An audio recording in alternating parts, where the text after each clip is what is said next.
What's up, droners? B from Droner Tech here, brought to you by RemotePilot101.com. Check them out. And we're gonna talk about, well, the FBI is going after a drone pilot right now, and with good reason. So let's get into this. All right, so I'm not happy about this. I'm not excited about it. But the other day in LA, a drone struck an LAPD helicopter that was responding to a burglary, and they were tracking a suspect for burglary. And a young man named Andrew Hernandez was like, what is all the hubbub? I'm gonna pull my drone out and go check out and see what's going on. But it's also the middle of the night while he did this. He took he put his drone up in the air to see what was going on. No, Andrew, you can't do that. And what we're gonna talk about today, obviously, we're gonna talk about the drone laws and all this other kind of stuff, but my man is being like federally charged. So what happened was he thought it was a good idea to fly his drone in the middle of the night, his hobbyist drone, in the middle of the night while a helicopter was in the air to see what was going on. And the helicopter pilot saw the drone, tried to avoid it, ended up getting hit and struck the drone. The drone struck the helicopter, however you want to phrase it, on the nose of the helicopter, damaged the sensors on that, and the helicopter had to go back to the base and do an emergency landing. And there was damage to it, and the LAPD released a statement that said if it had hit at the same impact on their main rotor, then it could have taken down the helicopter, which obviously is terrifyingly dangerous. And so after they hit, the drone actually no longer is going to fly, and crash landed onto the top of a car where the LAPD was able to recover it and identify Andrew from the SD card footage. So first of all, can't believe he just didn't go and recover his own drone. Just going to put that out there. But they recovered it, and they got the SD footage, and they found him, and now there's a picture of him on the internet that at first when I heard this story, I was like, what an idiot, like, you know, throw the book at him. And then I saw the picture of my brother, and I'm just like, you didn't know any better. I just feel it, just from the way you're smiling at this cookout picture.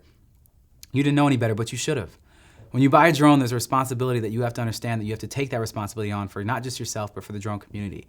And in that responsibility, you need to know what those recreational rules are and how you're supposed to do this. And it's pretty bad for him that they actually had to identify who he was by the SD card instead of by his registration number that was supposed to be on the outside of the drone. So I'm gonna take all this and just go into, just so y'all, as a quick refresher, the rules that y'all need to know as recreational flyers.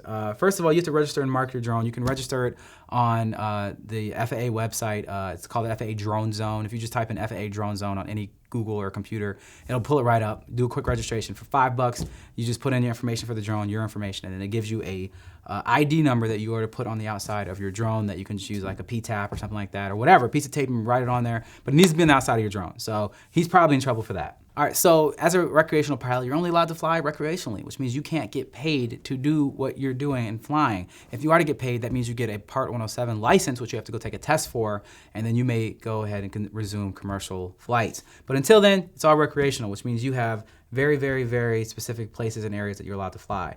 You're not allowed to fly above 400 feet, and you're only allowed to fly in Class G airspace, which is uncontrolled, which is easy to find if you have air maps or the Before You Fly app or something like that. Just make sure you have those downloaded on your device. You'll always know if you're in a place that you can fly or you cannot fly. They'll let you know. If you want to fly in controlled airspace B, C, D, or E, you can obtain authorization from the LAANC, which you can do from air maps directly, or the DroneZone app, or the DroneZone website, or you can get a written agreement from the FAA for fixed wing sites.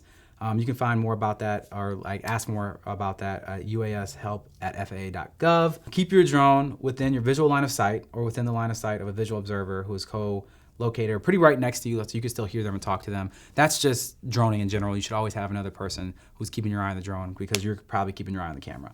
Somebody needs to keep an eye on it, and that's probably what this brother didn't do. That's probably why he didn't recover his drone, because he probably didn't know where it landed, because he wasn't keeping his eye on it, and he got hit by a helicopter. He hit a helicopter. Great. Do not fly at night.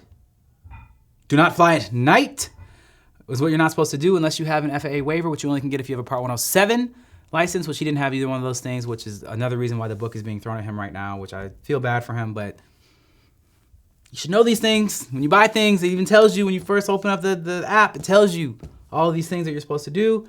Never interfere with any kind of emergency response, wildfires, anything like that. So that would include LAPD helicopters, firefighters, anything like that. If anybody else is in the air, any manned aircraft is in the air that's within your airspace or the airspace you're flying in at the same height or anywhere near you, you have to give way to them and you should probably just land, which obviously this brother did not do. And do not operate it in a reckless or careless manner or under any form of intoxication. Now, those all seem somewhat like common sense, but my brother broke a lot of them. And make sure that you give way, do not interfere with any manned aircraft, and never fly or over any person or a moving vehicle. Very important that you know that as well. So that's a lot of rules, but also not a lot of rules. If you just read them over and understand them, then you'll understand there is actually a lot of space you can fly. There's a lot of places that you can do a lot of good things as a recreational pilot. You just gotta make sure you understand those laws so you don't get in trouble. And so I have a mixed feeling here. I think that someone should have the book thrown at them so people do understand that there are consequences for reckless and stupid drone behavior. But I can't help but have some form of empathy in seeing this guy and understand that he probably has just made a dumb mistake and now he's gonna pay a lot for it.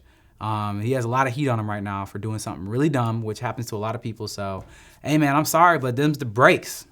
And two things that you should know about this case is, number one, he was flying in airspace that is probably not okay. He's flying in Hollywood. Actually, I know for a fact that that is not G airspace, as well as the amount of time that he can go. He can be sentenced to up to a year in jail for this. Which, can you imagine, for flying a drone one time, going to jail for a year because you broke federal laws? That's what one man's facing because he didn't take the time to watch a video like this. So I'm happy you're here, and I hope that you're listening, and I hope that you don't end up in the same boat or the same hot water as this guy, because they may or may not be making an example of him now. So yeah, stay tuned. We'll follow up on this when we hear more. All right, droners, thank you guys so much for checking out this rather somber but expected at some point video from Droner Tech, brought to you by remotepilot101.com. Thank you guys. As always, let us know that you are wanting to see more of these things by letting me know what you think in the comments, or if you disagree with my comments about what this was. I'd love to hear what you guys are gonna say in the comments. And so just make sure you subscribe, like, do all those things. And as always, make sure safely and responsibly that you stay fly.